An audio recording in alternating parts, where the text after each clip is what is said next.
दिवाळीत सगळं गोडाधोडाचं खाल्ल्यानंतर घरच्यांना फिश थाळी खायची होती. तर मी घरच्या घरीच फिश थाळीचा बेत कसा केला एकदम शॉर्टकटमध्ये सांगणारे रेसिपी पूर्ण बघा. तर बघा फ्रायसाठी घेतलेले आहेत बोंबील आणि मुशी घेतलेली आहे. त्यामध्ये हळद, धना पावडर, गरम मसाला घरगुती जो केलेला आहे तो, लाल मिरची पावडर आणि मीठ टाकून घ्यायचं आहे.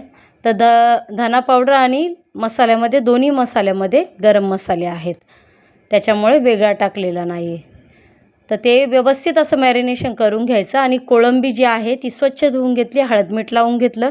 ते आता आपल्याला रस्सा करायचा आहे कोळंबीचा. त्यासाठी बघा वाटण ओलं खोबरं घेतलं आहे, 2 बारीक साईजचे कांदे, लसूण, आलं घेतलं आहे, एक मोठा टॉमॅटो आणि बेडकी मिरची घेतलेली. बेडकी मिरच्या भिजत टाकायच्या जराशा 5 ते 6 साधारण कलर येण्यासाठी आणि मीठ टाकून वाटण करून घेतलं आहे.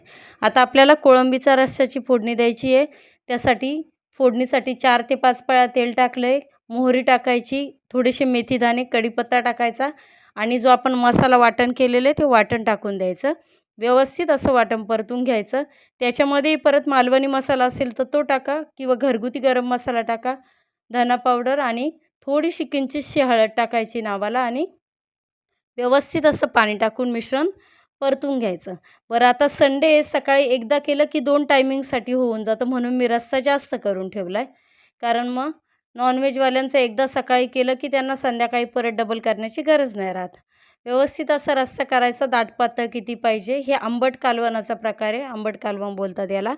तर त्यामध्ये कोकम टाकले त्यासाठी आणि कालवणाला व्यवस्थित अशी उकळी आल्यानंतर आपल्याला ज्या कोळंब्या मी स्वच्छ धुवून ठेवल्या होत्या हळद मीठ लावून, त्या कोळंबी टाकून घ्यायची. आता कोळंबी टाकल्यानंतर खूप जास्त वेळ लागत नाही, 10 मिनिट कालवण उकळी येऊन द्यायचं आणि गॅस बंद करायचा. आता फ्रायसाठी बघा तांदळाचं पीठ आणि रवा सेम घेतला आहे. कॉर्नफ्लॉवरचे 2 चमचे टाकलेत, हळद मीठ टाकायचे थोडंसं आणि अगदी किंचित मिरची पावडर टाकायची मसाल्याच्या वरच्या आवरणासाठी, चव येण्यासाठी. अशा पद्धतीने मुशीचे जे तुकडे आहेत ते मी व्यवस्थित सगळे एकत्र घोळवून घेतले आणि सगळे एकाच वेळेस पॅनमध्ये टाकून दिलेत. पॅन मोठा असल्यामुळे एका वेळेस माझे सगळे मुशीचे तुकडे फ्राय झाले. ते फ्राय झाल्यानंतर ओले बोंबील टाकायचे, कारण ओले बोंबिलाला थोडंसं असं पाणी सुटलं जातं. मी पाट्याखाली वगैरे ठेवले नव्हते. तुमच्याकडे शक्य असेल तर पाट्याखाली ठेवू शकता आणि मग हळद मीठ लावा. तर बघा अशा पद्धतीने माझी सगळी थाळी बनवून झालेली आहे. मुशी फ्राय आणि ओले बोंबील ताटामध्ये वाढून घेतलेत. मीठ, लिंबू, कांदा, काकडी ठेवायची आहे, भात ठेवायचा आहे आणि मऊ लुसलुशीत चपातीसारख्या अशा मी तांदळाच्या भाकरी कशा केल्या त्याची रेसिपी पाहिजे असेल तर कमेंट्स करून अवश्य सांगा.